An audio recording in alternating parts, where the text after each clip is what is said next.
Good morning again. Morning, Don. I'm beginning to like what you say, and you're very close to convincing me to doing what you say. That's good news. So maybe you will hear a call from me shortly. But Coert this morning is here to talk about the power of trusts, and in turn how he, as the founder of Wealth Masters Club, has brought into effect the lives and changed the lives of so many thousands of people, not just here but around the world. And so we are looking forward to what you have to say today about property management, and in turn the trust which has properties. And let's say I've gone out and bought now a few properties. How do I manage these properties, Coert? Because on the one hand, I own these properties, or rather the trust owns the properties, but now tenants and so forth give me trouble. How do I manage those things? What do you do? What's your advice on that? Okay. Well, first thing that we have to get established, if that is the right word, where people have to change their minds, is many people are speculating with property. So speculating. That's out. Yeah. No more. Yeah, no more. They will keep a property, say for example, for 5 years or so, and then they will sell it.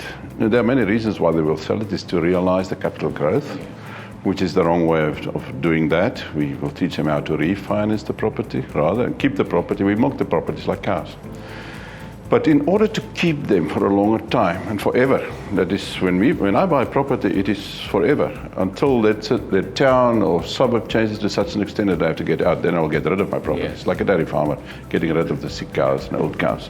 Otherwise, I keep my cows and I keep on milking them. But in order to be able to do that, obviously you have to keep them for a long time, and you need a tenant then. You cannot let them stand vacant, because especially when you start doing refinancing, you want the tenant to pay the interest on the refinancing. Right. So you need a tenant. So therefore it's very important to get over your fear of tenants. Because the newspapers and media especially, they like to blow this fear to a big thing, that the fear of tenants. That's what I'm talking about, the nasty tenants. They will take one incident and make a big thing out of it, and then you tend to think all tenants are like that. It's very seldom that you get that type of bad tenant that will be talked about in the newspaper, you know. So it is mostly ordinary people just making a living, having the same situations as most of us day to day. And they might also pick up financial problems from time to time, and then we have ways in dealing with that, all depending again on what that situation now is. If it is a person refusing to work with us, not responding or anything like that, then we can sort him out easily within the law.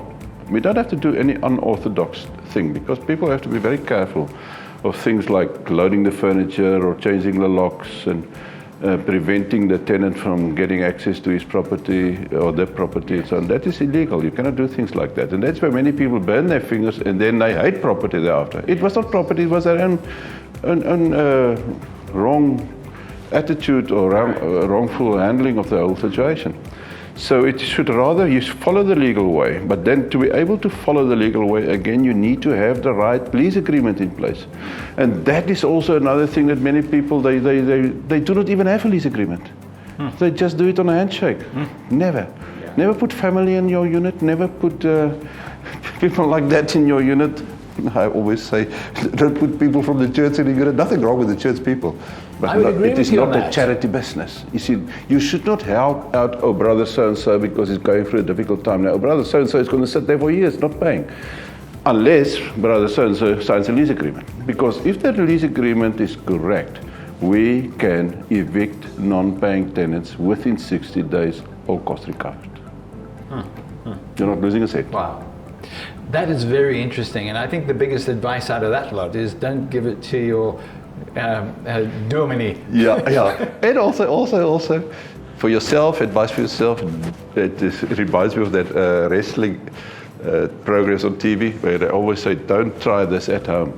Don't try to do your own tenant administration, because you are not up to speed with all these laws and procedures, because it has to be done in the right way to get that eviction. So what you're saying is that should become part of your service. Yes. That's what we do at the club. Do as a member of the Wealth Masters Club, yes. And I create what you ask me to create, you manage the process. We manage it. We will become your property manager. So that gives me comfort. Yes. You carry on enjoying your life. You won't even know if the rent is late. I do not. Just to give you an idea, I have many properties, and I do not know a single tenant. They do not know me even. The lease agreement is not even between me and the tenants. The lease agreement is between my letting agent and the tenant. It's his client. My agreement is with the letting agent. I want my rent on the 1st of the month. I don't care how you get it, I want it on the 1st of the month. Yes. If there's a default and it goes into legal process, then obviously they will inform me and I will know why the rent is not paid. But I know I will get it in 60 days. All right, well, again, a very interesting session. Thank you very, very much.